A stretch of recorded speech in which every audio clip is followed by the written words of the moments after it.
एक था राजा रुम्मा सुम्मा। वो बड़ा वीर था और प्रतापी था। चारों तरफ उसके नाम का डंका पिटता। बस एक ही कमी थी उसमें, वो गुस्सैल बहुत था। आस पड़ोस के राजा और दरबारी उसके गुस्से के बारे थर थर कांपते थे। एक बार राजा रुम्मा सुम्मा अपने दरबार में बैठा था। सभी दरबारी गंभीर चेहरा बनाकर बैठे थे ताकि राजा रुम्मा सुम्मा को उनकी किसी बात से गुस्सा ना आ जाए। खासकर दरबारियों की हंसी से तो वो बहुत चिढ़ता था। इसलिए उसके दरबार में सब होठ सीकर बैठते थे। दरबारी बड़ी देर से मन ही मन खींच रहे थे, पर लाचार थे। सोच रहे थे राजा रुम्मा सुम्मा दरबार बर्खास्त करे तो वे चैन की सांस ले। इतने में गेरुआ कपड़े पहने एक साधु बाबा आए। राजा को आशीर्वाद देते हुए बोले, राजा, मैं पंपापुर से आ रहा हूं। वहीं मुझे सब कुछ पता चल गया, पर अब सब ठीक हो जाएगा राजा, तुम चिंता न करो। क्या ठीक हो जाएगा साधु बाबा? रुम्मा सुम्मा ने चिढ़कर कहा। मुझे तो किसी बात की चिंता नहीं है। भला राजा रुम्मा सुम्मा जैसे प्रतापी राजा का चिंता करने से क्या वास्ता? साधु बाबा ने गंभीर होकर कहा, बीमार आदमी अपनी बीमारी नहीं जानता राजा, किसी दूसरे को ही उसका इलाज करना पड़ता है। क्या कह रहे हैं आप? राजा रुम्मा सुम्मा का गुस्सा बढ़ता जा रहा था। लेकिन साधु शांत, बिल्कुल शांत बोला, राजा, तुम्हारे दरबार में ऐसा सन्नाटा है जैसे ये राज दरबार न हो, मरघट हो।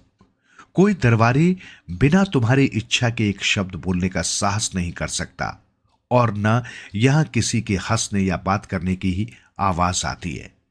सब इस कदर डरकर बैठे हैं जैसे तुम कोई शेर हो और इन्हें खा जाओगे। तुम ही बताओ, क्या ये स्वस्थ आदमी के लक्षण है राजा? तुम निश्चय ही बीमार हो, और तुम्हारी बीमारी इधर हद से ज्यादा बढ़ गई है। इस पर राजा रुम्मा सुम्मा का चेहरा गुस्से के मारे लाल हो गया। आंखों से अंगारे निकलने लगे। कोई और होता तो ये बात कहने पर वो फांसी पर चढ़ा देता, या कम से कम धक्के मारकर तो बाहर निकाल ही देता। पर भला साधु से वो क्या कहे? दरबारी भी सांस रोककर बैठे थे कि देखें अब आगे क्या होता है। राजा रुम्मा सुम्मा साधु को सजा दिए बगैर यूं ही जाने न देगा। पर नहीं, थोड़ी देर में राजा का गुस्सा खुद ब खुद धीरे धीरे उतरने लगा। फिर उसका चेहरा शांत, एकदम शांत हो गया। गहरे दुख और पछतावे से भरकर बोला, साधु बाबा, आज तक मुझसे किसी ने सच्ची बात नहीं कही थी। सब मुझसे डरते थे, इसलिए सिर्फ चापलूसी करते थे। आपने आज सच्ची बात कहकर मुझे उबार लिया, पर आप कृपया रास्ता भी बताएं, कैसे मैं अपने गुस्से से छुटकारा पाऊं। रास्ता तो तुझे खुद निकालना पड़ेगा राजा, साधु बाबा ने कहा। हां, मैं पंपापुर से आ रहा हूं। वहां का एक पीला फूल मैं साथ ले आया हूं, इसे अपने पास रखना। शायद इससे तुझे थोड़ी मदद मिल जाए, कहकर साधु बाबा चले गए। राजा ने उसी समय दरबार बर्खास्त कर दिया।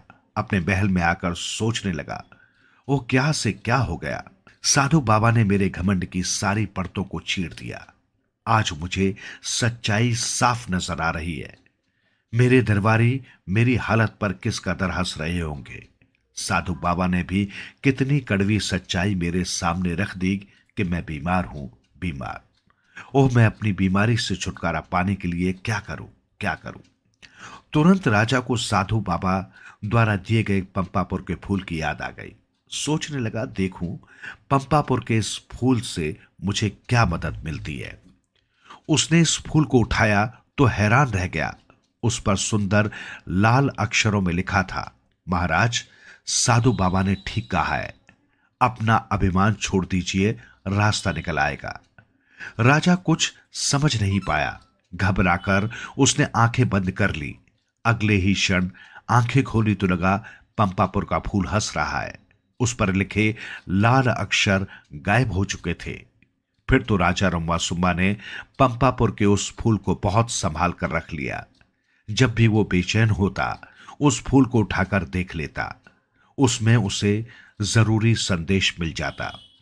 एक बार राजा रुम्मा सुम्मा के दरबार में एक दरबारी किसी बात पर बड़े जोर से हंस पड़ा। राजा रुम्मा सुम्मा अब काफी बदल गया था। फिर भी उस दरबारी के हंसने पर वो चिढ़ गया और उसने उसे फांसी की सजा दे दी। लेकिन घर आया तो राजा परेशान था। इस परेशानी में उसका हाथ पंपापुर के फूल की ओर चला गया। उसने उस फूल को उठाकर देखा। उस पर सुंदर लाल अक्षरों में लिखा था, क्रोध न करे राजा, साधु बाबा की बात याद करे। राजा ने उसी समय तुरंत एक विशेष दूत को भेजकर उस दरबारी की सजा खत्म करा दी। इससे चारों ओर राजा का नाम होने लगा। उसकी उदारता की चर्चा होने लगी। धीरे धीरे राजा एकदम विनम्र हो गया। राजा खुश तो रानी, चाकर और दरबारी भी खुश।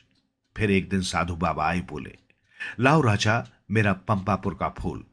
अब तेरे जैसे कई दूसरे बीमारों का इलाज करना है। सुनकर राजा रुम्मा सुम्मा खिलखिलाकर हंस दिया। उसने खुशी खुशी साधु बाबा को पंपापुर का फूल लौटा दिया और उसे छोड़ने के लिए खुद द्वार तक आया। इसके बाद किसी ने रुम्मा सुम्मा को किसी पर गुस्सा करते नहीं देखा। आइए